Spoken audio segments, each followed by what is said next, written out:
The seventh jhana, nothingness.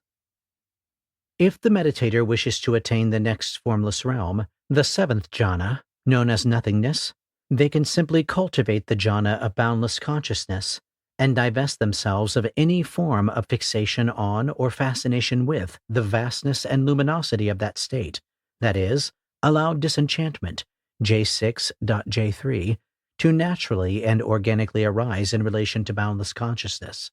Eventually, the mind will let go of the sixth jhana and shift to the jhana of nothingness. This state can be described as like space with all the lights completely out, so that there is no vastness and almost no sensations other than those of nothingness. It is almost as though attention is out of phase with nearly all phenomena except those that imply nothingness. They are still there somewhere, but they are not being attended to. Note that there must be sensations that suggest nothingness, however subtle. I have gotten into debates with people about how they think that there is nothing going on in nothingness, and they are certain of this based on their experience, but, given that there is an experience to base this on, by definition, it must be sensate, however exceedingly refined, subtle, abstract, or vague. This jhana is different from the previous two formless realms in that the fifth and sixth are quite present to reality, as we think we've known it, in some way and panoramic in perspective, whereas nothingness is more turned away from phenomena, as we think we know them, and perhaps more focused in some hard-to-explain way. There is, however, some subtle thought and an extremely subtle sense of a separate self, if that process hasn't been totally seen through already. It is very easy to be convinced that the seventh jhana is more than it is, due to the profundity of having the mind detuned in this unusually comprehensive way. A parallel can be drawn between the first jhana and the fifth jhana of boundless space, the second jhana and the sixth of boundless consciousness, the third jhana and the seventh of nothingness, just as the third jhana is sort of the counterpoint to the second, like an inversion, or the other side of a coin. Just so, nothingness is like the other side of the coin of boundless consciousness.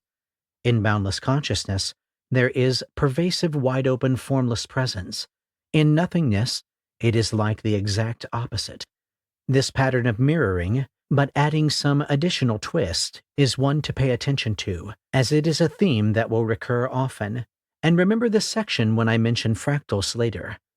As before, the seventh jhana can have different degrees of intensity to it.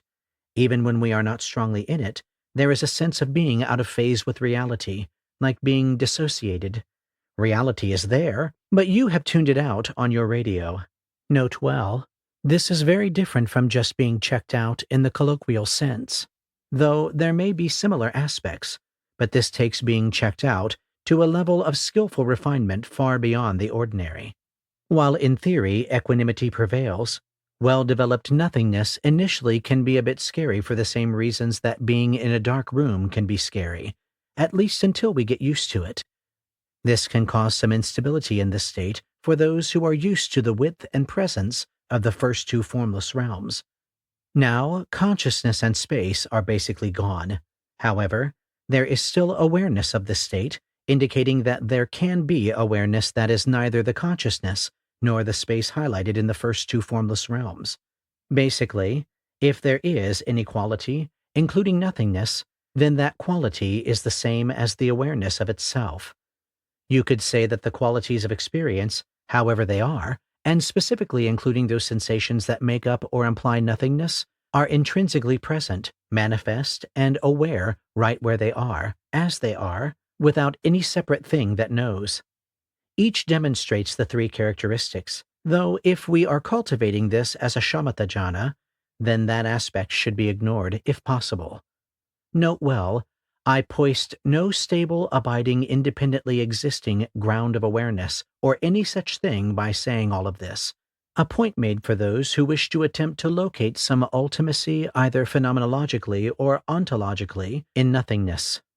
Thanks to Tom Pepper, whose sharp mind and fearless pen helped me find places in this work that might not have been as clear as I wished them to be. Nothingness done well is truly formless, truly just as advertised, except for the ultra-subtle stuff that implies nothingness, which is in fact something just very subtle, truly a profound experience, and due to this profundity, even glimpses of very well-developed nothingness can convince people it is something much higher. See fruition, mentioned in the next chapter. It is one of the common mimics confused with more significant experiences. It is one of the standard contenders for what my teacher Bill called unknowing experiences, meaning experiences for which there is very little basis upon which to base an opinion about what they are. From nothingness, the meditator can, 1. Get stuck, but this is not quite as likely as with the first two formless jhanas, as this state is quite refined, but perhaps not as breathtaking or captivating, and therefore not as easy to get attached to as the first two in some ways, except perhaps for those who are very averse to experience in general. 2. Move on to the next jhana, or 3. Investigate this state. It may seem incredible that the sensations of nothingness itself could be observed to arise and pass, that is, strobe in and out of reality, or that they could be known to neither satisfy nor be self or the property of self. I label this VJ7, vipassana done on the 7th jhana. However, this is possible, if potentially quite disconcerting due to its extreme profundity and ability to really kick some sense into the mind about the truth of things. We tend to like a place to stand, some this side to stay stable. In nothingness, things are stripped down as far as you can go and still investigate. So, when the rug of the illusion of permanence is pulled out from under us by nothingness strobing, then nothing is left, as it were.